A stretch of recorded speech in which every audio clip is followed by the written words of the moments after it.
Protesters shut down an Atlanta highway after a black man is shot and killed by police. It was all caught on police body cam. We want to warn you, this footage could be disturbing. Watch. Here, put your hands behind your back.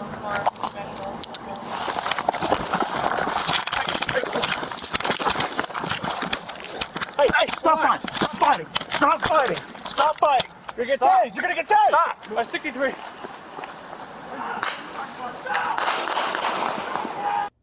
Rayshard Brooks was shot and killed at a fast food restaurant after reportedly grabbing an officer's taser. Protesters lighting the Wendy's restaurant on fire where Brooks was killed.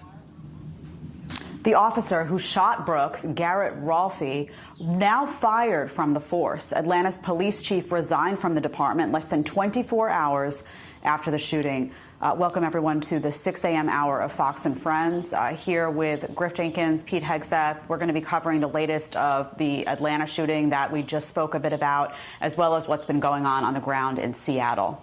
That's right. The shooting happened on Friday night. The protests and the lighting of the Wendy's on fire happened last night. And, of course, the firing of the police chief, or resigning of the police chief. We're going to bring in Ted Williams, Fox News contributor and former D.C. homicide detective, to weigh in this morning. Ted, good morning. Thank you for joining the program. I watched a lot of this footage. And, you know, the police were called to this Wendy's because there was a man reportedly stopped in his car. They found out he was intoxicated. They asked him to get out of the vehicle. Initially, it was not resisting arrest. Then it quickly became that. He grabbed an officer's taser. There was a confrontation. He ran, shots fired. Ted, your reaction in looking at the tape of what happened? Well, you know, guys, good morning to you all. Good morning. What we have, unfortunately, Atlanta, Georgia, a city that's on fire externally and internally. And when I say that, I think what I've seen in looking at the video here and then looking at the response by the city, I think that Mayor Lance Bottom may have acted precipitously in terminating one officer and putting another officer on leave before the investigation was completed. What happens in these situations normally is that there is an investigation. The officers are normally put on administrative leave, and the Georgia Bureau of Investigations that's conducting this investigation would issue a report, and then the mayor would act. But it's my understanding that the mayor of Atlanta is on a short list to be the running mate as the vice president for the Biden committee. And so therefore, I'm deeply concerned. But I think what our viewers must understand is that a police officer can use deadly force when there's a fleeing felon. And if that police officer believes that his life or the life of others are in danger, he can use deadly force.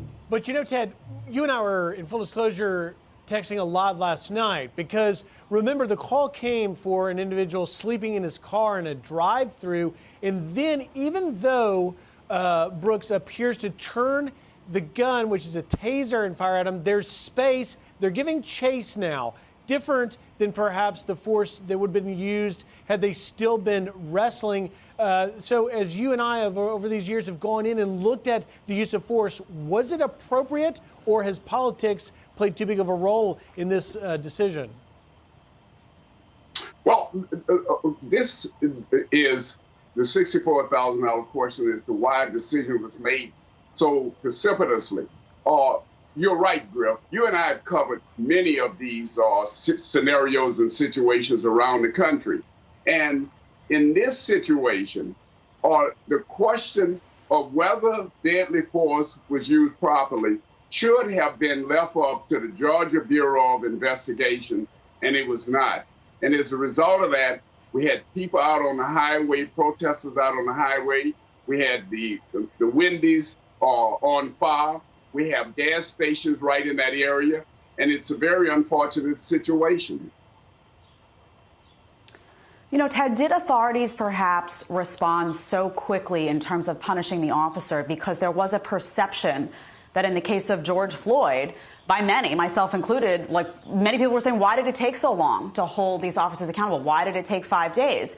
When I looked at this video, truthfully, it looked to me like police panicked, and I watched it from several different angles. And I understand that Rayshard resisted arrest. I understand that he failed a sobriety test. I understand that he ran and pointed a taser at a police officer. These are all things that obviously you should not do. But police are trained for these situations, and their job is to not use deadly force in cases where someone is not using deadly force against them. So when I look at it, that's my perception. Could that have possibly led the authorities to make this charge quickly in combination with this perception that in the case of George Floyd, there was a delay that the public did not take to very well? Well, it could very well have led to that, Jed, but I got to tell you, you also have to look at this in the eyes of a law enforcement officer. Remember, they're tussling with this guy, they're wrestling with this guy. The guy has now got their taser. He's running, they're running after him. The adrenaline is flowing. He turns around, he fires at them, and one of the officers fired back. I don't know at this stage whether that was reasonable or not, but I think you have to let the facts and the investigation play out to make that determination. I don't think, and again, you can react if you're the mayor, but why not put the person on leave pending the outcome of the investigation? You gotta wonder about morale in the Atlanta, Georgia Police Department. Too many times, just